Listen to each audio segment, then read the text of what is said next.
Perle de l'Orient, Rome de l'Orient ou encore splendide étoile de la Terre, tels sont les noms donnés à Samarcande depuis les 2500 ans de son existence. Ville riche, centre de culture florissant, de commerce prospère et d'artisanat, Samarcande a été la cible de nombreux conquérants. Au IVe siècle avant notre ère, c'est en direction de Samarcande, la capitale de la Sogdiane, qu'Alexandre le Grand s'est engagé dans sa conquête de la Bactriane.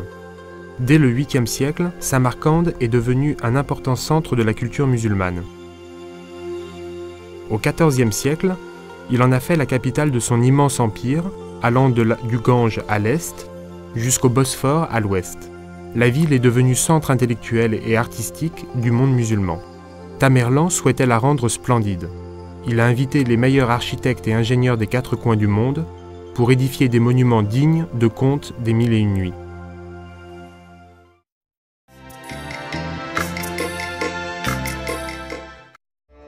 Cette immense place fut l'endroit de rassemblement public à l'heure de l'annonce des clémences du Seigneur et de ses décisions les plus sévères.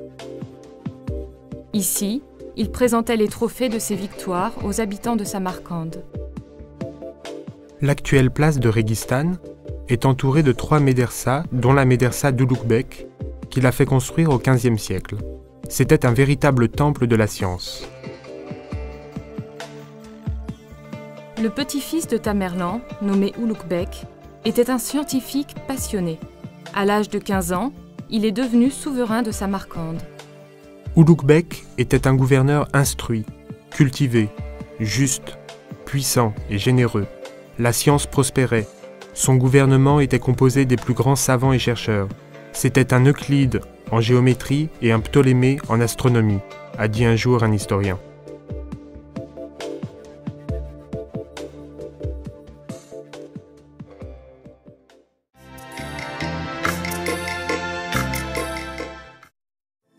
Près des montagnes, au nord-est du site archéologique d'Afrosiab, on peut distinguer les vestiges de l'observatoire d'Ulugh-Bek qu'il a fait construire au XVe siècle.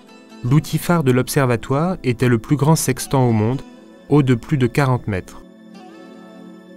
Sa partie basse était incrustée dans la roche à une profondeur de 11 mètres. Ce bâtiment géant, de forme circulaire, impressionnait dès le premier regard.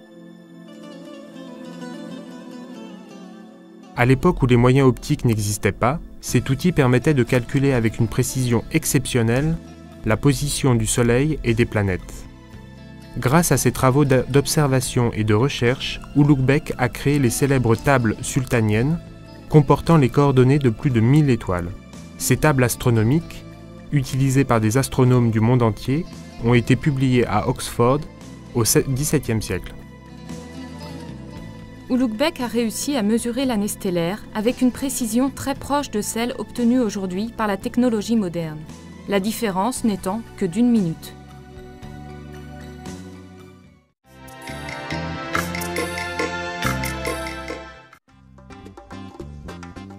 Érigée au XIVe siècle, la mosquée Bibi Kanoum est la plus grande d'Asie centrale. Sa coupole turquoise serait bien seule si le ciel d'azur n'existait pas. Son arche s'élançant vers le ciel se fond dans la Voie lactée. Ainsi fut-elle décrite.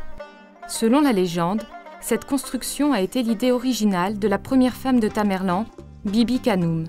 Pour le retour de son époux d'une campagne militaire, elle souhaitait ériger un monument surpassant tout ce qu'il y avait de grand et de beau dans le monde musulman. Elle a confié sa construction au meilleur architecte de l'époque. Mais ce malheureux est tombé amoureux de la belle femme de l'émir. Cet amour l'a obligé à demander une contrepartie trop importante pour achever son travail, lui permettre d'embrasser Bibi Kanoum. Pudique, la femme résistait, mais le temps lui étant limité, elle l'a autorisé au travers d'un coussin. Malgré cette précaution, le baiser ardent a laissé une trace sur la joue de la femme. L'émir, à son retour, le devina et se mit en fureur. Ce n'est qu'une légende. En réalité, la femme de l'émir avait une 60aine d'années au moment de la construction. En revanche, un ambassadeur espagnol à la cour de Tamerlan avait noté dans son journal que l'idée de cet édifice légendaire appartenait à Tamerlan lui-même, souhaitant le dédier à la mère de Bibi Kanoum, sa belle-mère. Au centre de sa cour se trouve le lutrin de marbre gris de Mongolie, qui soutenait autrefois le Grand Coran d'Osman. la légende locale promet la guérison et la chance à celui qui ou fera 3 tours autour du lutrin ou rampera entre ses 9 pieds.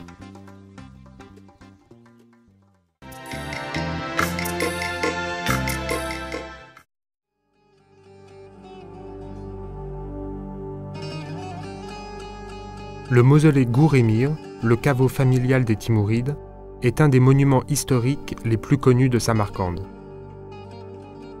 Au centre de sa cour carrée se trouve la célèbre pierre cérémoniale Koktash. Elle a beaucoup servi lors du couronnement des souverains de la dynastie. Initialement, le mausolée avait été construit sous l'ordre de Tamerlan pour son petit-fils Mohammed Sultan, mort au combat. Mais le destin en a fait un caveau familial où sont inhumés le corps de Tamerlan, de ses fils et petits-fils. Ulugh-Bek, son autre petit-fils, y repose également. Tamerlan souhaitait être enterré au pied de la tombe de son guide spirituel, le cheikh Saïd Barak, en signe d'hommage. Telle était la force du respect du maître dans la culture orientale. Une expédition scientifique, entreprise en 1941, a ouvert le caveau familial afin d'exhumer le corps de Tamerlan et de ses descendants. Le physique du grand émir, décrit par les historiens de son époque, a pu être confirmé, que des éléments d'information sur les personnes enterrées au mausolée.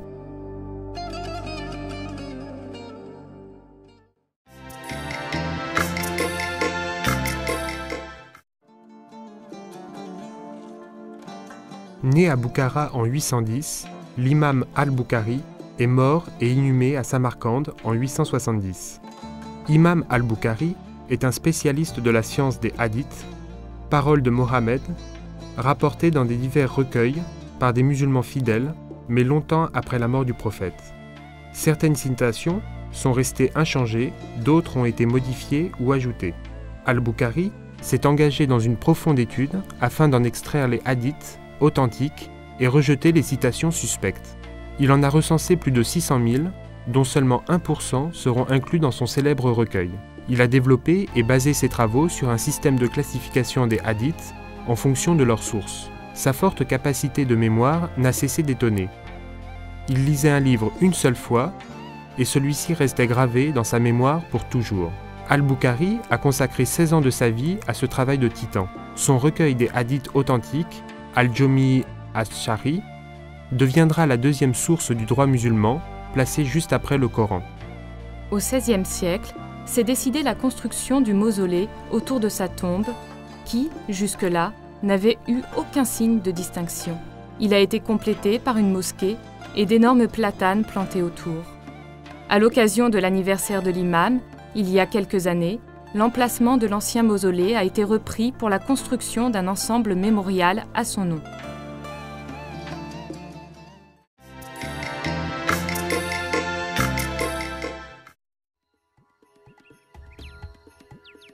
Près de Samarcande, au bord de la colline Afrasiab, se trouve un ensemble architectural connu sous le nom de Shahrezinde, roi vivant.